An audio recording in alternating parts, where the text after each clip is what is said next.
His hand was already around her throat when the footsteps stopped behind them. The men laughed until the air in the hallway changed, and a calm voice said, "Take your hands off my wife."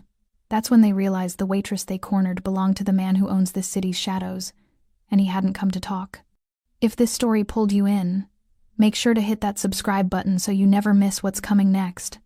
I've got another unforgettable story dropping tomorrow. And while you're here, jump into the comments and tell me where you're watching from. I love seeing our community from all around the world. Alright, let's get back into it. No one at El Rosario ever talked about Carolina, not because she wasn't noticed, but because she blended too well into the background. Her name was Carolina Rojas, a woman whose quiet presence made her forgettable by design. Anyone looking at her saw only a tired waitress who kept her head down and never made eye contact longer than necessary. She moved through tables like a ghost, wiping spills, taking orders in a worn apron, speaking just loud enough to be heard over the kitchen noise. But what none of the customers crowding the cramped restaurant knew, what even her co-workers had never imagined, was that Carolina Rojas was the wife of Mark Rojas, one of the most feared and disciplined mafia bosses in the entire city. Her past was sealed behind years of careful distance, her connection to power buried beneath double shifts and grease-stained uniforms. Her survival had depended on becoming invisible after a car bomb meant for Mark had nearly ripped her life apart. The regulars assumed she was just another immigrant working minimum wage to survive. Nobody imagined she had once stood beside a man whose name alone could empty rooms. Nobody imagined she had walked away from luxury, protection, and bloodshed to scrub floors in a place that smelled of oil and bleach. Nobody imagined she had chosen poverty over becoming leverage in a war she wanted no part of. And most importantly, no one imagined that touching her would be the last mistake they'd ever make. That mistake was about to cost them everything. El Rosario wasn't the kind of restaurant people chose, it was the kind they settled for. Cracked vinyl booths, flickering fluorescent lights that buzzed like trapped insects, a narrow back hallway that reeked of fryer oil and industrial bleach. The kind of place where the menu was laminated and sticky, and the coffee tasted like it had been sitting since morning. Carolina had been working there for 3 years. 3 years of keeping her head down. 3 years of perfecting invisibility.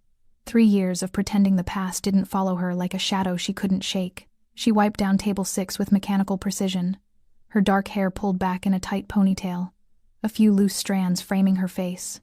Her apron was stained from the dinner rush salsa, grease, something unidentifiable near the pocket. Her hands moved efficiently, clearing plates, stacking glasses, resetting silverware wrapped in paper napkins. She never looked at the customers unless absolutely necessary. Eye contact invited conversation. Conversation invited questions. Questions invited memories she had buried 3 years ago when she walked away from the only man she had ever loved. "Carolina, table 9 needs water," Miguel called from behind the counter. He was the owner's nephew, 17, always on his phone, perpetually annoyed by the existence of work. She nodded without speaking, and filled a plastic pitcher from the industrial sink in the back. The water was lukewarm. The ice machine had been broken for 2 weeks. No one had called a repairman because no one had the money. Carolina didn't complain. Complaining drew attention. She carried the pitcher through the narrow aisle between booths, navigating the obstacle course of chair legs and outstretched feet with practiced ease. A couple at table 9 barely acknowledged her as she refilled their glasses. The man was scrolling through his phone. The woman was picking at her enchiladas like they had personally offended her. Carolina returned to the kitchen, set the pitcher down, and exhaled slowly. This was her life now. Routine, predictable, safe. But safety, she had learned, was an illusion that shattered the moment you believed in it. She first noticed them during the 6 o'clock rush. 3 men seated in booth 7 near the back, laughing too loudly, taking up too much space. The kind of men who treated public spaces like personal territory, who expected the world to adjust around them rather than the other way around. Carolina had seen their type before. She had lived with their type before. The one in the middle, broad-shouldered, wearing a dark hoodie despite the heat, was clearly the leader. He sat with his back to the wall, legs spread wide, one arm draped across the torn vinyl like he owned the booth. His face carried the kind of smug confidence that came from never being told no. To his left sat a smaller man in a blue polo shirt, constantly grinning, his eyes scanning the restaurant like he was looking for something to laugh at. He had the energy of someone who needed an audience to exist. The third was younger, maybe early 20s, sitting slightly apart from the other 2 like he wasn't sure he belonged. He kept glancing at the leader for approval, mirroring his gestures half a second too late. Carolina kept her distance. She assigned their table to Jessica, the other waitress on shift, a single mother of two who needed the tips more than Carolina did. But even from across the restaurant, Carolina could feel their eyes following her, watching, measuring. She moved between tables with deliberate casualness, never looking directly at booth 7 but always aware of their presence, the way predators were aware of prey, the way prey were aware of predators. "Hey, sweetheart," the voice came from behind her as she cleared table 4. Carolina's hands didn't stop moving. She stacked plates with the same mechanical efficiency, her face betraying nothing. "You deaf or something?" The voice was closer now. Amused, testing boundaries, she turned slowly, balancing the stack of dirty dishes against her hip. The man in the blue polo shirt stood 3 feet away, grinning like they were old friends.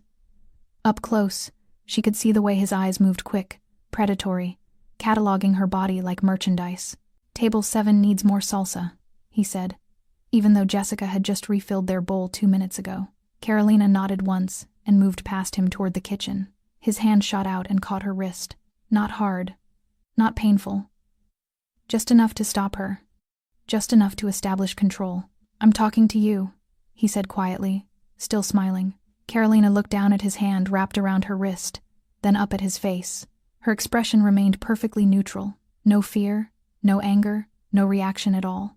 She had learned long ago that reactions fed men like this. "Let go," she said evenly. He laughed and released her, holding both hands up in mock surrender. "Relax, I'm just being friendly." Carolina walked away without responding.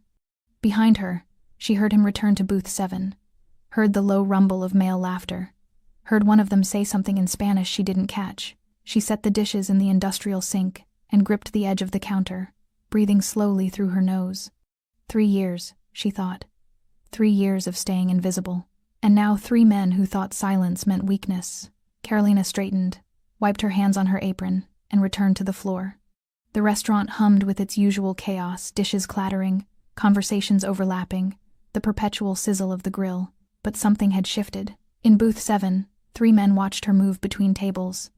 And Carolina Rojas, invisible by design, forgotten by choice, felt the careful architecture of her new life begin to crack. Carolina had learned invisibility the hard way. Years earlier, her name had meant something dangerous. She had once stood beside Mark Rojas, when his rise through the criminal underworld was written in blood and loyalty, when their apartment overlooked the city like a throne room, when men with guns stood outside her door not to threaten but to protect. She had seen what power demanded, and she had seen what it cost. The memory hit her as she refilled coffee cups at table 12, unexpected, visceral, pulling her backward through time like a riptide she couldn't fight. 7 years ago. The penthouse, floor-to-ceiling windows overlooking a city that glittered like broken glass. Carolina had been 23 then, young enough to believe love could exist separately from violence. Mark had been 28, already building an empire from the ruins of the previous generation's mistakes. He wasn't like the men who had come before him, loud, reckless, drunk on their own mythology. Mark was calculated, disciplined. He spoke softly. And people listened because the alternative was unthinkable. She had met him at her cousin's wedding.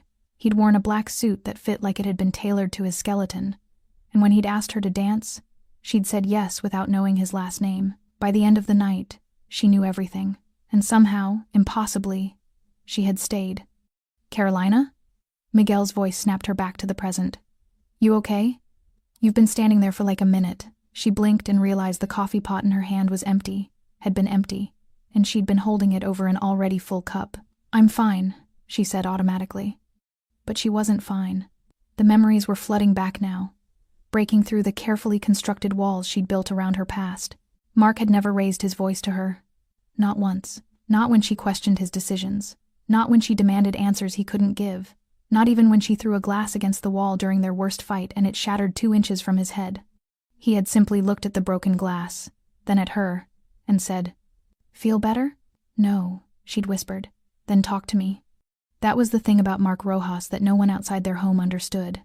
The man who could dismantle a rival's operation with surgical precision, who inspired loyalty through respect rather than fear, who had built a criminal empire before he turned 30. That man came home and asked about her day, made her coffee exactly how she liked it, remembered her mother's birthday when Carolina herself forgot. Violence was his profession, but it had never been his nature.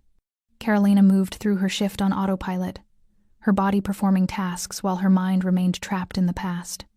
She wiped tables that were already clean, refilled water glasses that were still half full, avoided booth 7 with an instinct that ran deeper than conscious thought. The 3 men were still there, ordering more food they didn't eat, laughing at jokes that weren't funny, watching her with the kind of attention that made her skin crawl. She had felt that attention before, from men who looked at her and saw leverage, an opening, a weakness in Mark's otherwise impenetrable armor. The night everything shattered had started ordinarily enough. Mark had left early for a meeting he couldn't discuss. Carolina had stayed home, reading on the balcony, wrapped in one of his shirts that smelled like cedar and smoke. She'd been safe, protected, surrounded by men whose entire job was keeping her alive. She hadn't heard the car alarm, hadn't noticed the black sedan parked 3 spots away from Mark's usual space in the underground garage, hadn't seen the timer counting down beneath the driver's seat. Mark had called her from the elevator. "I'm 2 minutes away. Want me to pick up dinner?" "Thai food," she'd said. "Extra spring rolls. Always extra spring rolls," he'd laughed. Those were the last normal words they'd ever spoken to each other. The explosion had shattered every window on the ground floor. The shockwave had knocked Carolina off her feet 15 stories up. When she'd finally made it downstairs, her ears ringing, her hands shaking, she'd found Mark standing in the garage entrance, staring at the burning wreckage of the car that should have killed him. The car he would have been in if she hadn't asked for Thai food, if she hadn't wanted extra spring rolls, if she hadn't kept him on the phone for 30 seconds longer than necessary. He'd turned to look at her, and for the first time since she'd known him, she'd seen fear in his eyes. Not fear of death. Fear of what his life meant for hers. Carolina's hands trembled as she carried a tray of dirty dishes to the kitchen. She set them down too hard, the plates clattering against each other, one glass tipping over and rolling across the counter. "Careful," Miguel muttered, not looking up from his phone. She steadied herself against the sink, breathing slowly through her nose. They'd fought for 3 days after the explosion, not screaming fights, quiet, devastating conversations that peeled away the illusion they'd been living under. "I can protect you," Mark had insisted. "By doing what? Keeping me locked in a fortress? Surrounding me with armed men for the rest of my life, if that's what it takes?" "That's not living, Mark. That's surviving. There's a difference." He'd looked at her with those dark, unreadable eyes. "I can't lose you." "You already have," she'd whispered. "The moment that bomb went off, you lost me. Because now every time you leave, I'll wonder if you're coming back. Every time a car backfires, I'll flinch. Every stranger who looks at me too long will be a threat.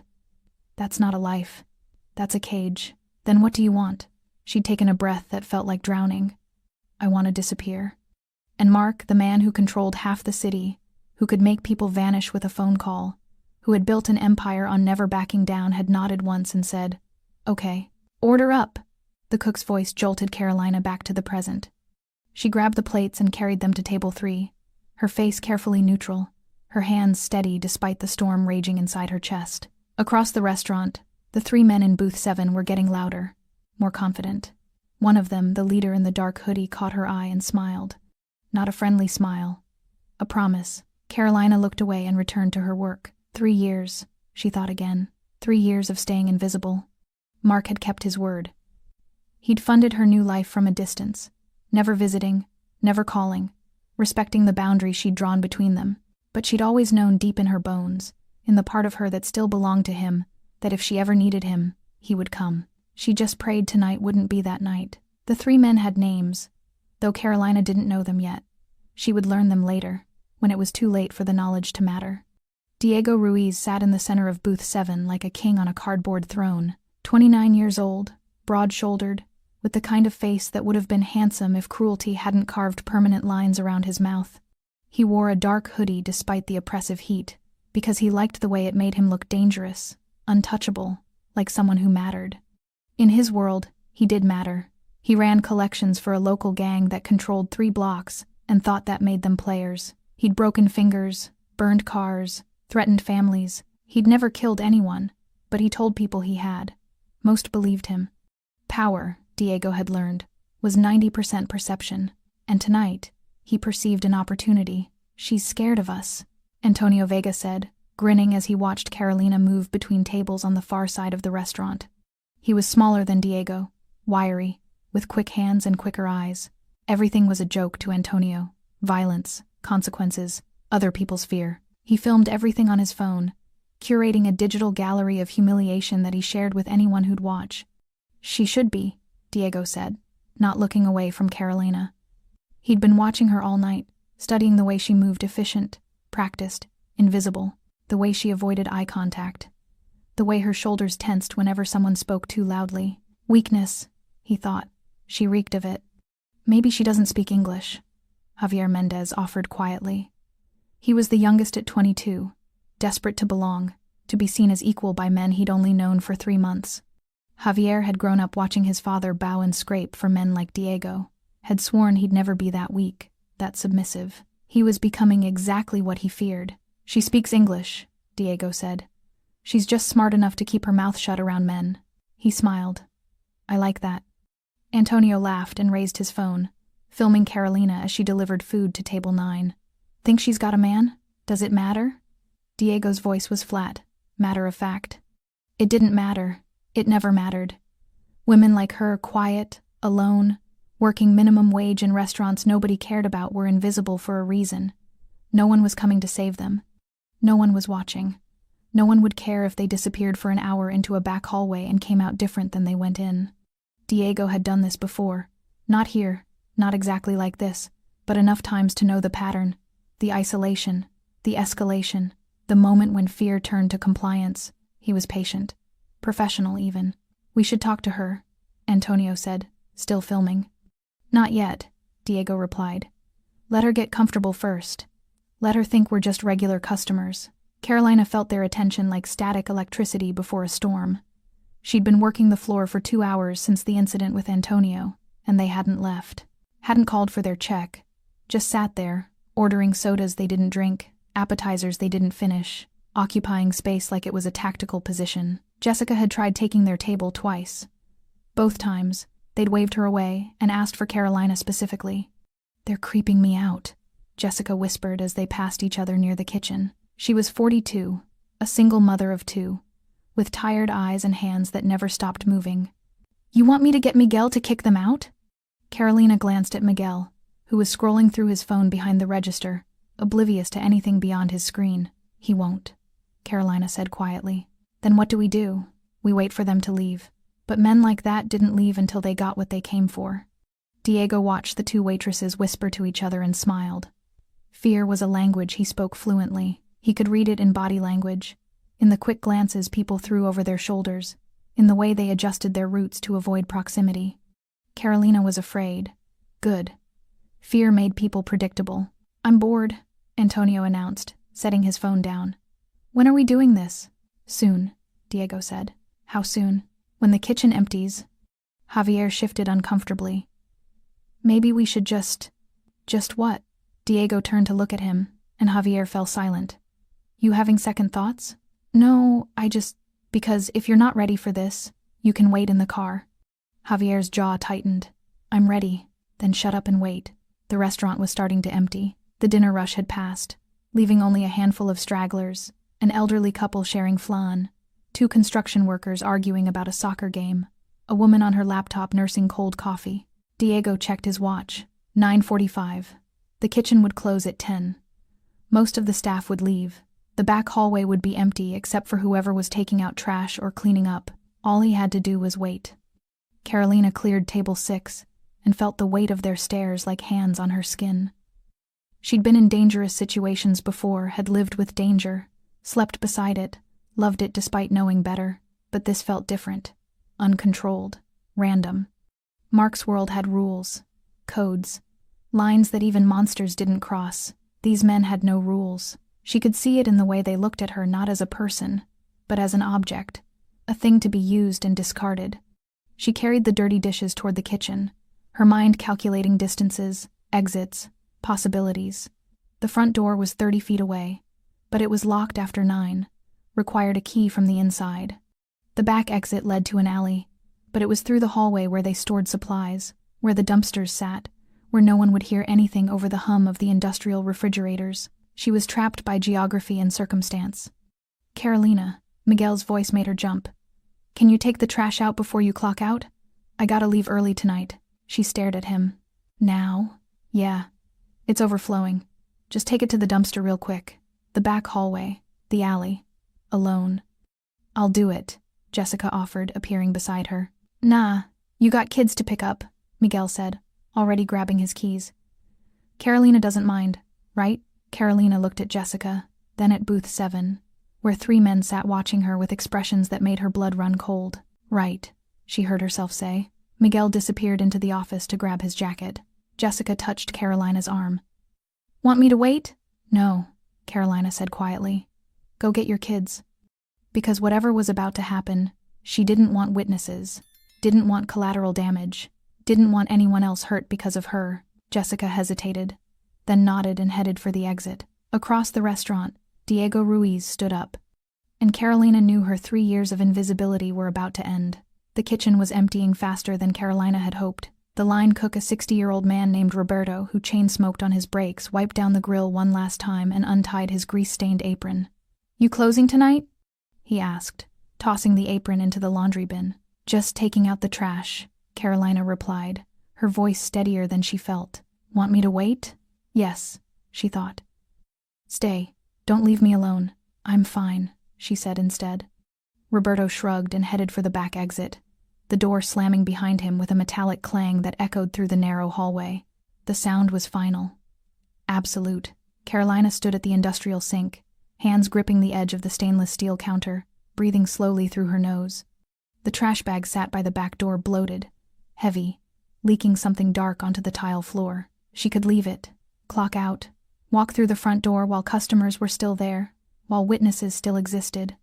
But Miguel would complain, and she needed this job, needed the routine, needed the invisibility that had kept her safe for 3 years. Safe, she thought bitterly. The word had lost all meaning the moment those 3 men walked into the restaurant. Behind her, she heard the distinctive scrape of a chair being pushed back, footsteps on tile, multiple sets, moving with casual confidence toward the kitchen entrance. Carolina's hands tightened on the counter. She turned slowly. Diego appeared first in the kitchen doorway, backlit by the fluorescent lights of the dining room, his silhouette broad and deliberately imposing. He stood there for a moment, letting his presence fill the space, letting her understand that he controlled what happened next. Kitchen's closed, Carolina said, her voice flat. We're not hungry. Diego stepped inside, and Antonio followed. Then Javier, the 3 of them forming a loose semicircle that cut off her access to the dining room. The back door was 15 feet behind her, locked from the outside. She'd have to turn her back on them to open it, and they'd be on her before she got it halfway open. Restaurant's closing, she tried again. You need to pay your check. We will. Diego's smile was patient, almost gentle. Just wanted to talk to you first. You've been avoiding us all night. I've been working. That's what I mean. Working so hard, never stopping to chat. He took another step closer. Makes a man feel unwelcome. Carolina's mind raced through scenarios, calculating odds, measuring distances. 3 men, 1 exit behind her. No weapons within reach except kitchen knives that were locked in a drawer she couldn't get to without crossing their position. She was outmatched, outnumbered, alone. But she'd been in worse situations. She'd survived a car bomb, survived leaving the only man she'd ever loved, survived 3 years of reconstructing her identity from nothing. She would survive this.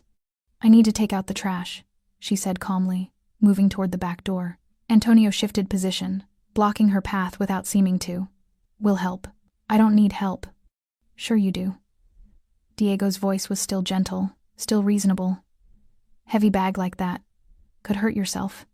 Carolina stopped moving, looked directly at Diego for the first time, meeting his eyes with an expression that held no fear, no pleading, no recognition of his power over her, just exhaustion. What do you want? She asked quietly. The question seemed to surprise him. Most women begged by now, or cried, or tried to bargain. Just to talk, Diego said. Get to know you. You seem lonely. I'm not. No boyfriend? No husband? Antonio grinned, filming with his phone again. Pretty girl like you should have somebody. Carolina's jaw tightened imperceptibly. The mention of a husband sent a flash of memory through her Mark's voice on the phone, calm and certain. No matter where you go, you won't be unprotected. But Mark didn't know where she was right now. Didn't know 3 men had cornered her in a restaurant kitchen while the city hummed obliviously outside. She was alone. Truly alone. "I need to take out the trash," she repeated. Diego's patience was thinning. She could see it in the way his smile tightened, in the subtle shift of his shoulders. "Then take it out." "We'll wait." It wasn't an offer. It was a command. Carolina lifted the trash bag, heavy, awkward, the plastic slick with grease, and moved toward the back door. Every instinct screamed at her to run, to fight, to do anything except walk voluntarily into that dark hallway. But running would trigger the chase. Fighting would escalate the violence. She needed to stay calm, stay controlled, wait for an opening. The back door was heavy, industrial steel with a push bar that required force. Carolina shoved it open with her hip, the door swinging wide to reveal the narrow hallway beyond concrete walls. Flickering overhead light, the smell of rotting food and stagnant water. She stepped through. Behind her, she heard Diego say, "Go with her." The hallway was worse than the kitchen. Narrower, darker. The single bulb overhead buzzed and flickered, casting unstable shadows across walls that were water-stained and covered in peeling paint. Antonio followed her first, still filming. Then Javier, looking increasingly uncomfortable but unwilling to back down now. Finally Diego, moving with the casual confidence of someone who'd never faced real consequences. The dumpster sat at the end of the hallway, metal and rust-streaked, overflowing with garbage bags that had split open in the heat. The smell was overwhelming: rotting meat, spoiled milk, decomposition. Carolina walked toward it, her mind hyper-aware of everything. The distance to the alley exit, 20 feet. The position of each man behind her. Antonio closest, Javier to the left. Diego hanging back, the texture of the trash bag in her hands, slick, heavy. Could be used as a weapon if she swung hard enough. She reached the dumpster and lifted the bag to throw it inside. A hand grabbed her wrist. Antonio, grinning, phone still raised. "Not so fast." Carolina's other hand was still free, still holding the trash bag. She could swing it, catch him in the face. Buy herself maybe 5 seconds. But then what? "Let go," she said quietly. "Make me." The overhead light flickered again, casting the hallway into brief darkness. When it came back on, Diego was directly behind her, and Javier had moved to block the exit. "See," Diego said softly, his breath warm against her ear. "This is what happens when pretty girls work alone. Bad things. Dangerous things." His hand settled on her shoulder, not violent yet, just present, establishing ownership. "Nobody knows you're here," he continued. "Nobody's coming to save you. So you can make this easy, or you can make this hard. But either way." Carolina drove her elbow backward into his solar plexus with every ounce of strength she possessed. Diego stumbled backward, the air knocked from his lungs, his hands clutching his chest. For 3 seconds, the hallway hung in suspended animation, Antonio's grin faltering, Javier frozen by the exit, Carolina breathing hard with the trash bag still gripped in her left hand. Then Diego's face twisted with rage. "You stupid." He lunged forward and slammed her against the concrete wall. Carolina's head cracked against the surface, stars exploding behind her eyes. The trash bag fell from her grip, splitting open, garbage spilling across the floor. "Grab her arms," Diego snarled. Antonio dropped his phone into his pocket and seized her left wrist, twisting it behind her back. Javier hesitated for only a moment before taking the other, pinning her completely. Diego's hand wrapped around her throat, not squeezing hard enough to kill, just enough to make breathing difficult, just enough to remind her who controlled the oxygen. "Think you're tough?" His face was inches from hers, spit flecking her cheek. "Think you can fight back?" Carolina didn't struggle, didn't beg. She'd learned years ago that panic fed men like this, that fear was fuel for their power. Instead, she did something that unnerved them more than screaming would have. She looked directly into Diego's eyes with perfect, devastating calm, like she was memorizing his face, like she was counting the seconds until something inevitable arrived, like she knew something he didn't. "What the hell is wrong with you?" Diego demanded, his grip tightening slightly. Carolina's lips moved, barely a whisper. "You should have left." "What?" "When you had the chance. You should have left." Diego laughed, but it sounded forced. "Nobody's coming for you, sweetheart. You're alone." Behind them, from somewhere deeper in the building, came the sound of a door opening. Not the kitchen door, not the alley exit, the front entrance.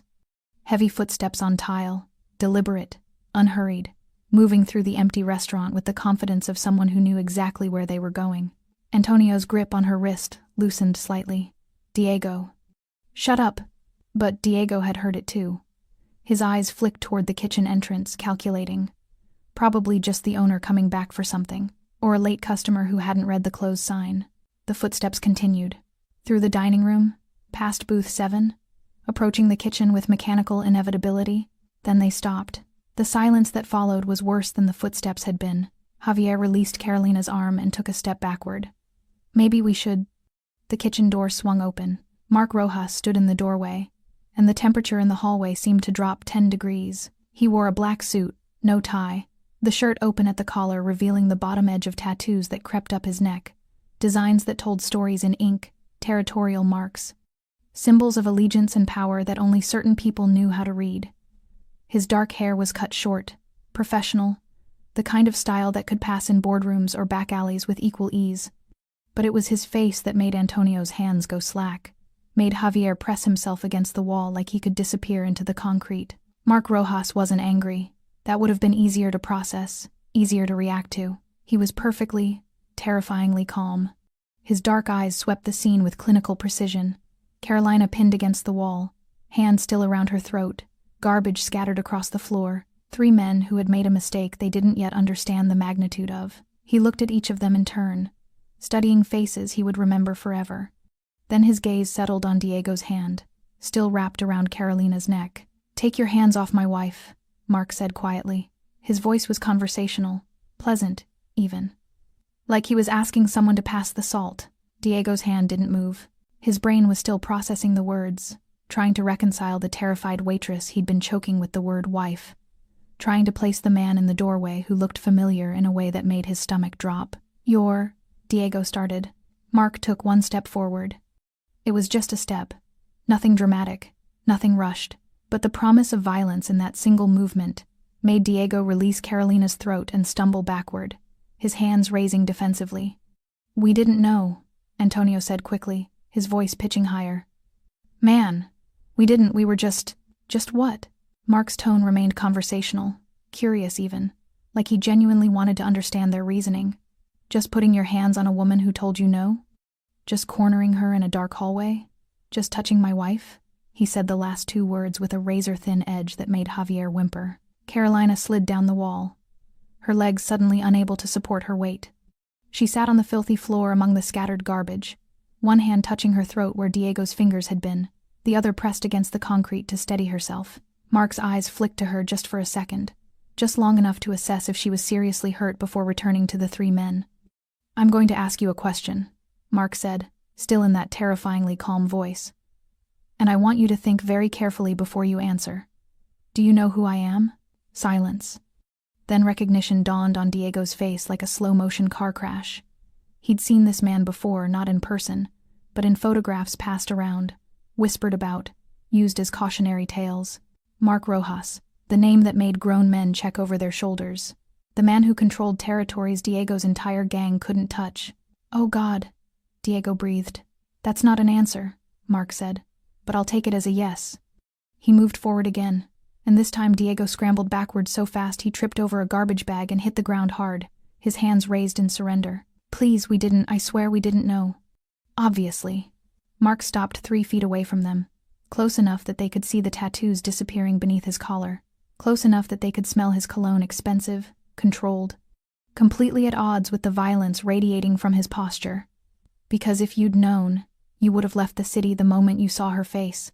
Antonio tried to run. He made it 4 steps before Mark's hand shot out and grabbed the back of his shirt, yanking him backward with casual strength. Antonio's feet went out from under him and he crashed into the wall, the impact driving the air from his lungs.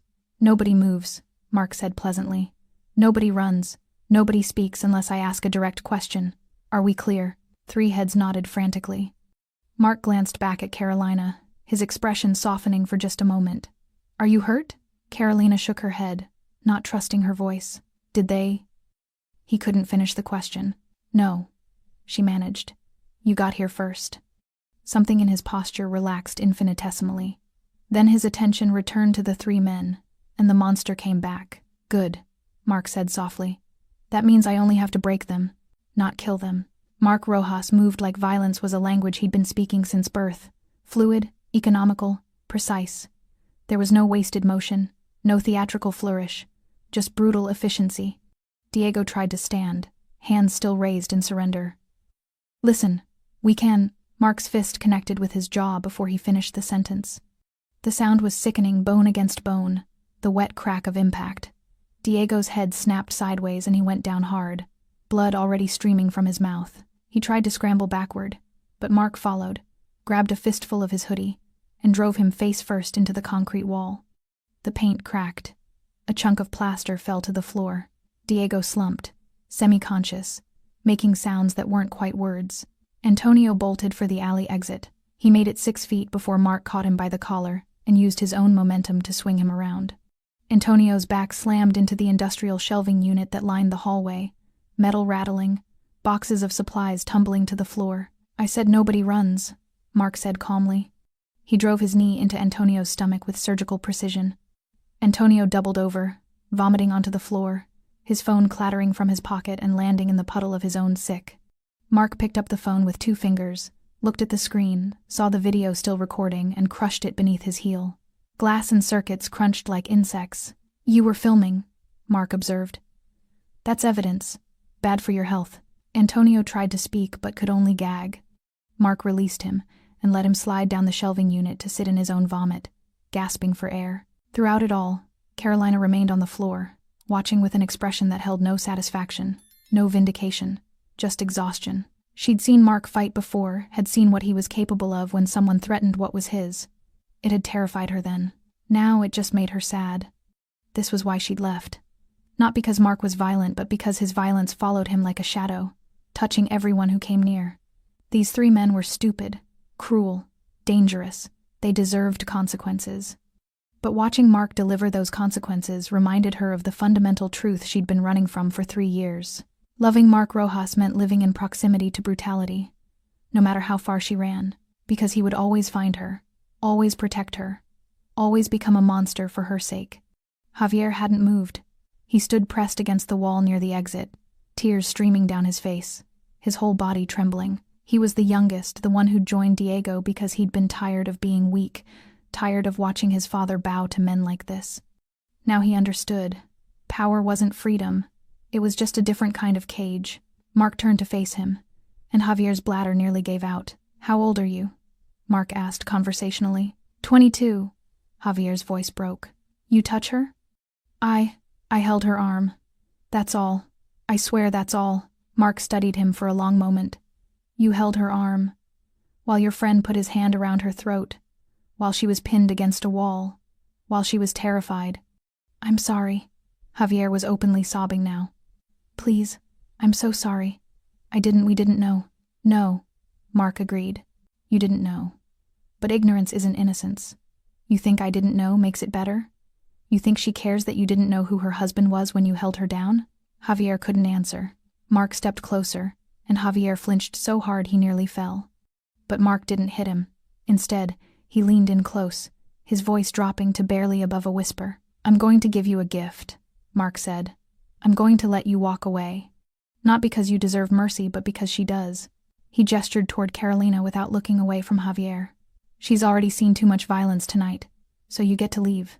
But understand something." He grabbed Javier's face, forcing eye contact. "If I ever see you again, if I hear your name, if you're in the same city as her, if you so much as breathe in her direction, I will find you. And what I did to them," he nodded toward Diego and Antonio, "will look like kindness. Do you understand?" Javier nodded frantically, tears and snot running down his face. Mark released him. "Then leave." Javier ran. His footsteps echoed through the hallway, through the kitchen, through the restaurant. The front door slammed. Diego groaned and tried to sit up, blood still pouring from his nose and mouth. Mark watched him dispassionately, like an exterminator observing an insect that refused to die. "You broke my nose," Diego slurred. "Yes," Mark agreed. You can't just, there are laws." Mark crouched down to eye level. "You're right, there are laws, and according to those laws, you just committed attempted sexual assault. You cornered a woman in a dark hallway, put your hands on her throat, held her against her will." He tilted his head slightly, considering, "The police will be here in approximately 4 minutes. I called them before I came inside. They'll find you here with injuries that you'll claim I inflicted. And I'll explain that I arrived to pick up my wife, and found you attacking her. That I defended her using reasonable force." Diego's eyes widened. "That's not you beat us." "Did I?" Mark's voice was mild. "Because I remember arriving, telling you to remove your hands from my wife, and then defending her when you became aggressive. Any injuries you sustained were the result of your own actions. Self-defense is legal in this state." He stood up, straightening his suit jacket. "The security camera at the front of the restaurant has been recording this entire time. It shows 3 men entering, shows them sitting in a booth for hours, shows them following my wife into the back hallway, shows me entering afterward." Mark smiled without warmth. "Tell me, Diego, who do you think the police will believe? 3 gang members with prior records? Or a respected businessman who called 911 the moment he saw his wife in danger?" Diego's face went pale. "That's what I thought." Mark finally turned to Carolina, and his entire demeanor shifted. The monster evaporated, replaced by something gentler, more human. He crossed the hallway and knelt beside her, careful not to touch her without permission. "Are you hurt?" His voice was soft now, concerned. Carolina shook her head. Her throat felt bruised where Diego had grabbed her, and her head still throbbed from hitting the wall. But nothing was broken. "Did they?" He still couldn't finish that question. "No," she said quietly. "You got here in time." Relief flooded his face. For just a moment, he looked like the man she'd fallen in love with before the Empire, before the violence, before everything became complicated. "I'm sorry," Mark whispered. "I'm so sorry I wasn't here sooner." "How did you know?" "I always know." His hand hovered near her face, not quite touching. "I told you. No matter where you go, you're never unprotected." In the distance, sirens wailed. The sirens grew louder, converging on El Rosario from multiple directions. Red and blue lights began to strobe through the grimy windows, painting the hallway in alternating colors that made the scene look even more nightmarish than it already was. Mark stood smoothly and extended his hand to Carolina. She hesitated for only a moment before taking it, letting him pull her to her feet. His hand was warm, familiar, steady. For 3 years she'd denied herself this simple comfort, his presence, his touch, the certainty that came from knowing someone would always catch her when she fell. Now, standing in a hallway that smelled of garbage and blood, that denial felt absurd. "The police will want your statement," Mark said, his tone shifting to something professional, almost businesslike. "Tell them exactly what happened. Don't leave anything out. Don't protect them." Carolina nodded, brushing dirt and garbage from her apron with shaking hands. Behind them, Diego had managed to prop himself against the wall, one hand pressed to his bleeding nose. Antonio was still curled on the floor, breathing in ragged gasps. Both men watched Mark with expressions of pure terror, not the theatrical fear they'd tried to inspire in Carolina, but genuine primal understanding of their own mortality. They'd cornered a woman they thought was powerless. They'd touched the wife of a man who could make them disappear with a phone call. The door to the kitchen burst open and 2 uniformed officers entered, hands on their weapons, assessing the scene with trained efficiency. "Hands where we can see them," the first officer shouted. Mark raised his hands slowly, calmly, no sudden movements. "I'm the one who called. My name is Mark Rojas. That's my wife, Carolina. These men attacked her." The second officer, a woman with sharp eyes and graying hair, took in the scene Carolina's disheveled appearance, the bruises already forming on her neck, the 2 men on the floor, Mark's impeccable suit showing not a single tear. "Sir, step away from the woman," she ordered. "She's my wife," Mark repeated patiently. "Step away anyway." Mark complied, moving backward with his hands still raised. The female officer approached Carolina while her partner kept his weapon trained on Diego and Antonio. "Ma'am, are you injured? Do you need medical attention?" Carolina touched her throat unconsciously. I'm okay. They grabbed me, but who grabbed you?" Carolina pointed at Diego and Antonio. "Those 2. The third one ran. They cornered me in the hallway. One of them put his hand around my neck, the other twisted my arm behind my back." The officer's expression hardened. "And him?" She nodded toward Mark. "He saved me," Carolina said quietly. "He got here before they could—" Her voice cracked. "Before they could do worse." More officers arrived. The hallway became crowded with uniforms, radios crackling, cameras flashing to document the scene. An EMT appeared and tried to examine Carolina, but she waved them toward Diego, whose nose was clearly broken. "Check him first," she said. The EMT looked uncertain but complied.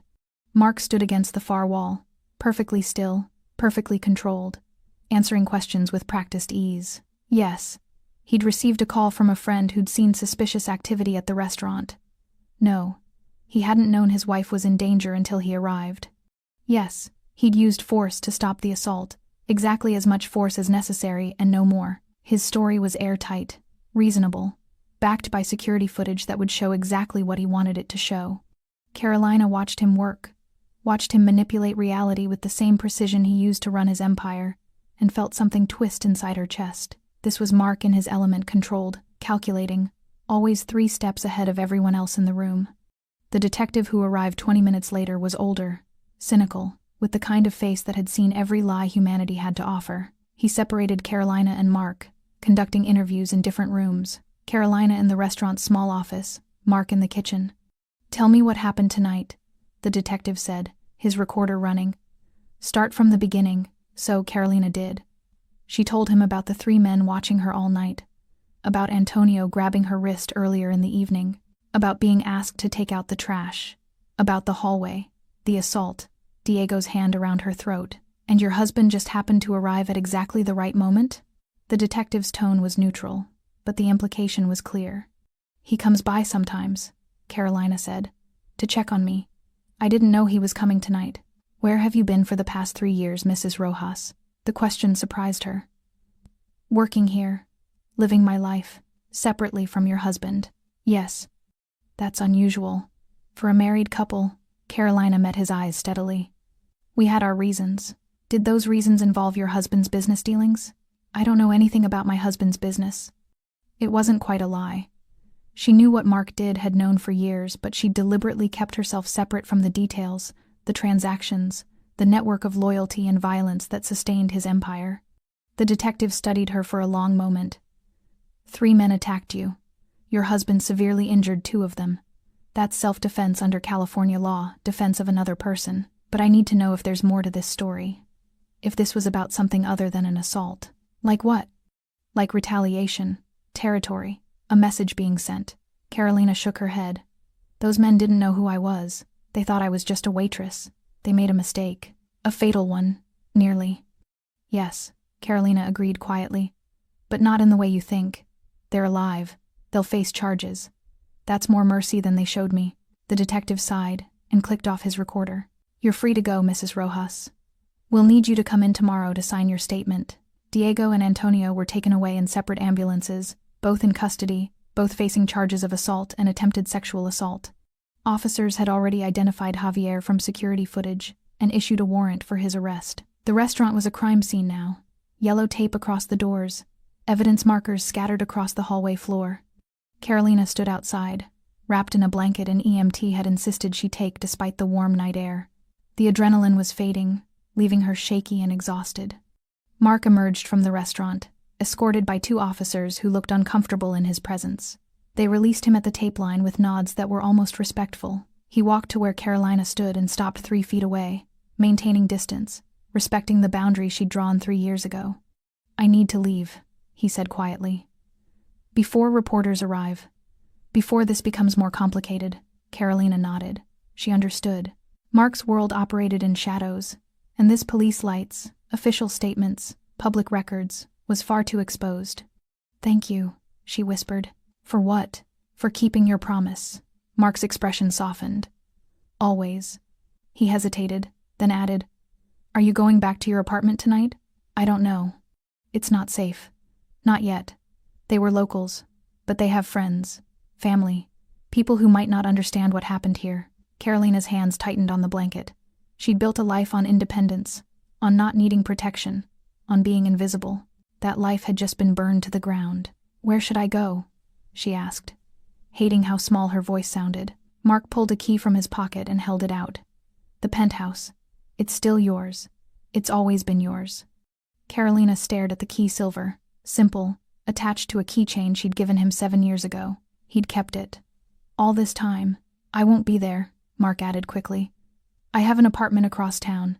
You'll have complete privacy, but you'll be safe, protected." She took the key, their fingers brushing for just a moment. "This doesn't mean," she started. "I know," Mark interrupted gently. "This doesn't mean anything except you need somewhere safe to sleep tonight. That's all. But they both knew it meant more than that. The wall she'd built between them had cracked the moment he walked into that hallway, and neither of them knew how to rebuild it. Carolina didn't go to the penthouse that night.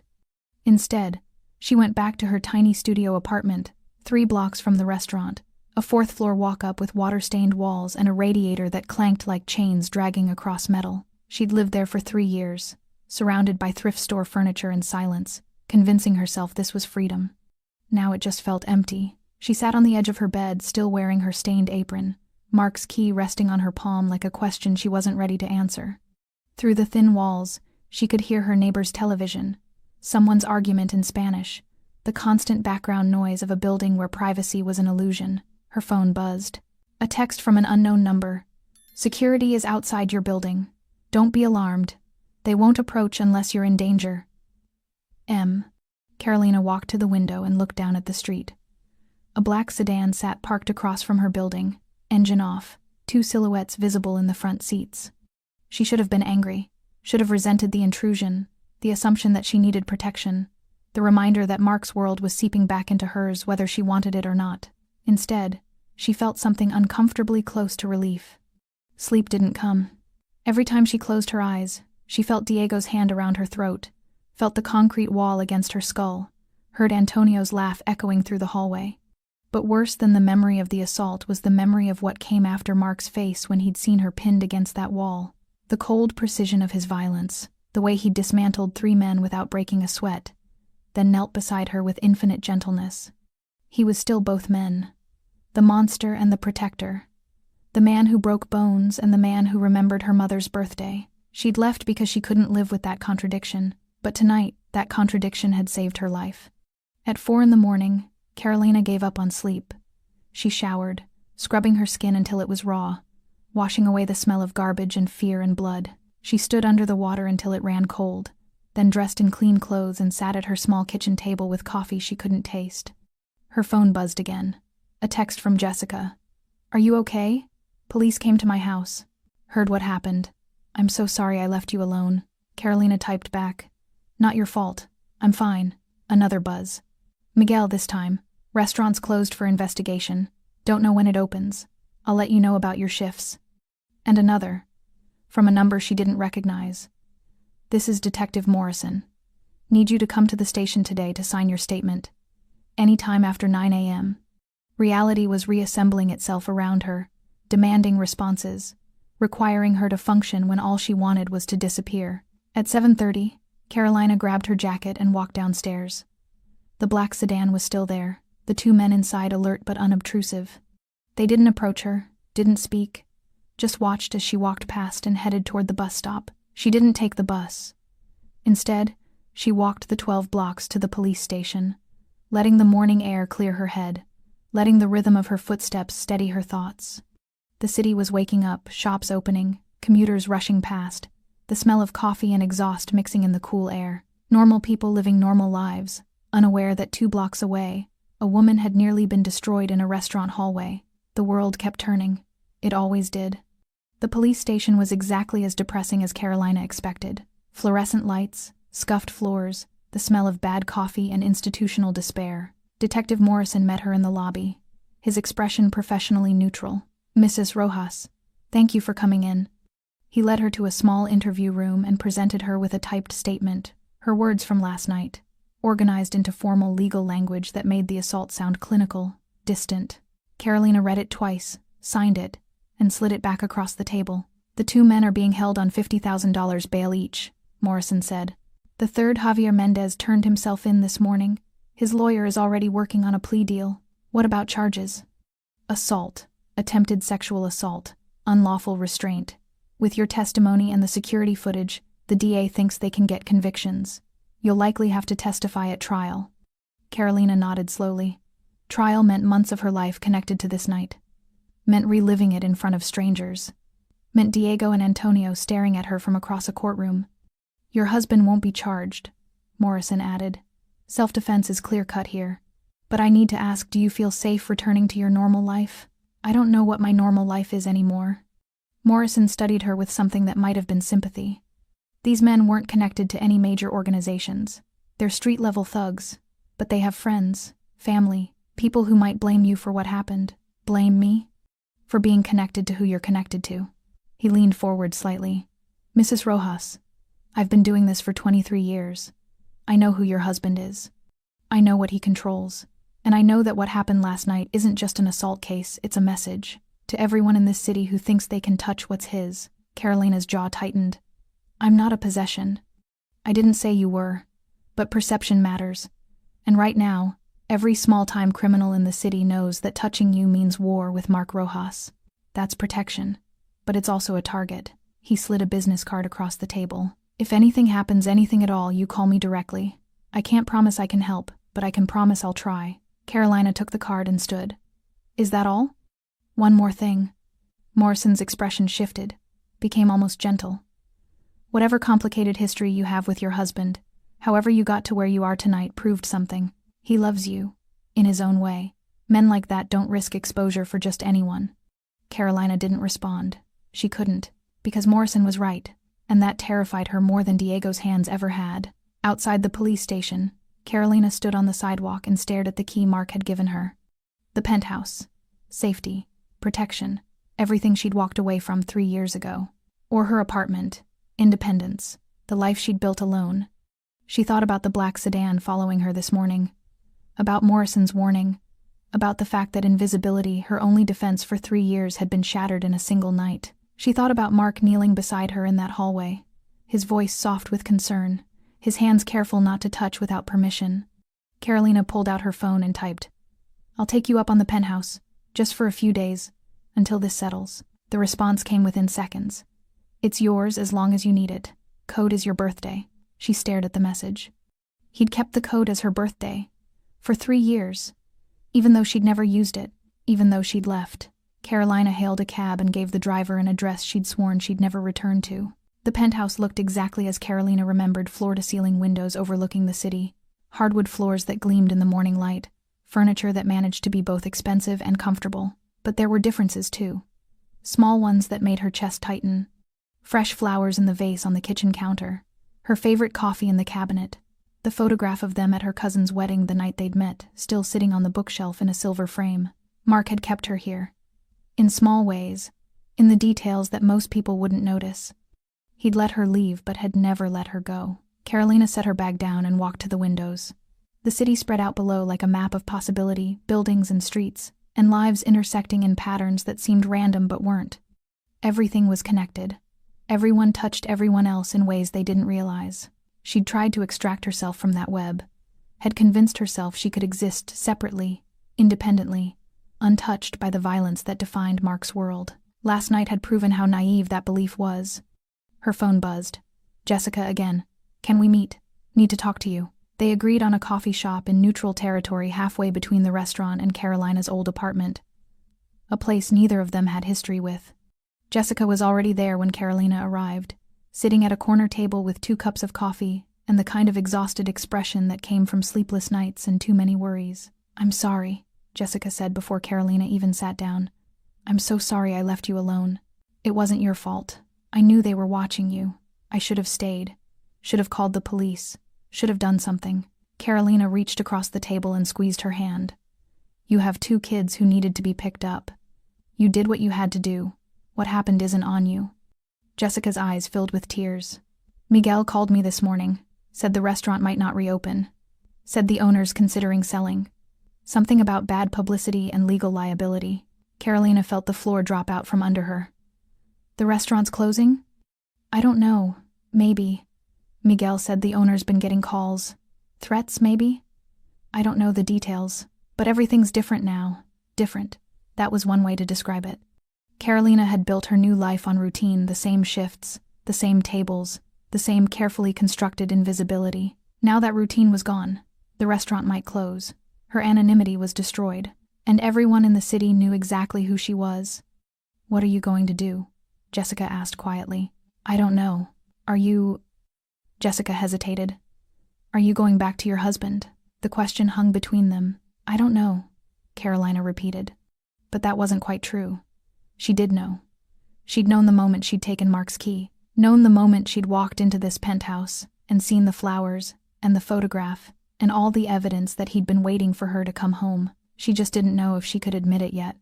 Carolina spent the afternoon alone, wandering through the penthouse like a ghost haunting her own past. She found clothes in the closet, her clothes carefully preserved, organized by color and season, found books on the shelves she'd read years ago, the spines still creased where she'd folded the pages, found a drawer in the bathroom with her makeup, her perfume, everything exactly where she'd left it. Mark had turned this place into a museum of their life together, a shrine to something he'd never stopped hoping could be resurrected. At 6 o'clock, Carolina stood at the windows and watched the sun set over the city. The sky burned orange and red, reflecting off glass towers, painting everything in shades of fire. Her phone rang. Mark. She almost didn't answer, almost let it go to voicemail. But her finger pressed the button before her brain could intervene. Hello. Did you get in okay? His voice was carefully neutral, professional, almost. Yes, thank you. A pause. Then, I meant what I said. I won't come by. You have complete privacy. The security team has instructions to stay outside unless you call for help. I know. Another pause. Longer this time. Carolina could hear him breathing on the other end. Could imagine him standing somewhere in his other apartment, the one she'd never seen, the one he'd gotten after she'd left, trying to figure out what to say to a wife who wasn't quite his wife anymore. Carolina, he said finally. What happened last night? I know. No, listen. I need to say this. He took a breath. I promised I'd keep you safe. I promised I'd stay away. And I kept both promises, until I couldn't anymore. I'm not sorry I came, but I'm sorry you were in that position to begin with. I'm sorry my life, my world followed you even when I didn't. Carolina's throat tightened. It wasn't your fault, wasn't it? You left because you didn't want to be a target. And 3 years later, 3 random thugs nearly, his voice broke. Actually broke. They nearly destroyed you because I couldn't protect you from distance. You did protect me. Barely. I got there barely in time. Carolina pressed her forehead against the cool glass. Below, the city glittered with artificial light, millions of people living millions of lives, most of them blissfully unaware of the violence that hummed beneath the surface. I don't know what happens now, she said quietly. Nothing has to happen. You can stay there as long as you need. You can leave whenever you want. I won't push. I won't demand. I'll just... He stopped. I'll just be grateful you're alive. They stayed on the phone in silence for a moment, not awkward silence, but the comfortable kind that came from years of knowing someone so deeply that words became optional. Mark? Yeah? Did you really keep everything? My clothes, my books, everything? A pause. Then, almost sheepishly, yes. Why? Because I'm an idiot who can't let go of things that matter. Despite everything, the trauma, the fear, the exhaustion. Carolina smiled. Get some rest, Mark said softly. I'll check in tomorrow. He hung up before she could respond. Carolina stood at the window until the sky went dark and the city became a constellation of lights below. That night, she slept in the bed she'd shared with Mark for 4 years. The sheets were fresh. He must have had someone change them before she arrived, but the mattress still felt the same. The view from the window still looked the same. Only she was different. She'd left this place a woman who believed distance could equal safety. She'd come back knowing that safety was an illusion, that the world was dangerous whether you faced it or hid from it, that sometimes the monster in your life was also the only thing standing between you and worse monsters. Carolina fell asleep thinking about Diego's hand around her throat, and woke up thinking about Mark's hand reaching out to pull her to her feet. Morning arrived with pale winter sunlight streaming through the floor-to-ceiling windows, painting everything in shades of gold. Carolina woke slowly, disoriented for a moment before remembering where she was. The penthouse, her old life, the place she'd sworn she'd never return to. Yet here she was. She made coffee in the pristine kitchen, using the expensive machine that remembered her preferences, and stood at the counter watching the city wake up below. People rushing to work, cars streaming through intersections, life continuing with relentless momentum, indifferent to individual trauma. Her phone showed 3 missed calls from Miguel and a voicemail. Carolina, it's official. Owner selling. Restaurant closes end of the month. I'm really sorry. I'll have your final check ready by Friday. 3 years of careful routine gone. Just like that. Carolina should have felt panic. Should have immediately started searching for new jobs, updating her resume, figuring out how to pay rent on an apartment she no longer felt safe in. Instead, she felt something uncomfortably close to relief. The restaurant had been a hiding place, a way to prove to herself she could survive without Mark, without protection, without the complicated safety his world provided. She'd proven it. For 3 years, she'd been invisible, independent, alone, and it had nearly gotten her killed. At noon, Carolina received a text from an unknown number. Detective Morrison. Thought you should know Diego Ruiz made bail this morning. Posting officer noted he made threats. Not specific, but concerning. Stay vigilant. Her hands tightened on the phone. Diego was out. Angry, humiliated, probably blaming her for his broken nose and the assault charges that would follow him forever. Before she could process that information, her phone rang. "Mark, did you get Morrison's text?" he asked without preamble. "How did you—" "I have people at the station. Diego made bail at 9 this morning. He's being monitored." "By the police?" "By me." Carolina closed her eyes. "Mark, he threatened you, Carolina. In front of witnesses. He's out on bail for assaulting you, and his first instinct is to make more threats. You think I'm going to leave that to chance? You can't just have people followed." "I can and I will. You can be angry about it later. Right now, you're going to let me keep you safe." The certainty in his voice should have made her furious. Should have triggered all the reasons she'd left the control. The assumption that his way was the only way. The fact that loving Mark meant accepting that he would always choose her safety over her agency, but she was too tired to fight. "Okay," she said quietly. Silence on the other end. Then, "Okay? Just for now. Until this is resolved. Then we'll talk about boundaries. We can talk about whatever you want, as long as you're alive to have the conversation." The rest of the day passed in strange suspension, Carolina existing in a life that felt both familiar and foreign. She avoided the news, avoided social media, avoided anything that might show her the story spreading through the city. Woman attacked, Mafia boss's wife, violence at El Rosario. Her privacy was gone, her anonymity destroyed. Everyone would know who she was now, where she'd been, who she'd been hiding from. At 6 o'clock, there was a knock at the penthouse door. Carolina froze. Mark had promised he wouldn't come by. Security was supposed to stay outside. She checked the peephole and saw Jessica standing in the hallway, looking nervous and out of place in the expensive building. Carolina opened the door. "How did you get up here?" "Told the doorman I was your sister. He called up, and when no one answered, I said you were expecting me, and showed him texts." Jessica held up her phone sheepishly. "I'm sorry. I needed to see if you were okay. Your apartment was empty and I got worried." Carolina stepped aside and let her in. Jessica's eyes went wide as she took in the penthouse, the view, the furniture, the obvious wealth. "This is where you've been staying? It's complicated, I'll say." Jessica turned to face her. "Carolina, who are you?" It was the question everyone would be asking now. The question Carolina had been avoiding for 3 years. "I'm exactly who you think I am," Carolina said quietly. "A waitress who wanted a normal life, who wanted to be invisible, who thought distance could keep me safe. And your husband is exactly who you've heard he is. Powerful, dangerous, someone you don't cross." Jessica sat down on the couch, looking overwhelmed. "I worked with you for 2 years. We talked about our lives.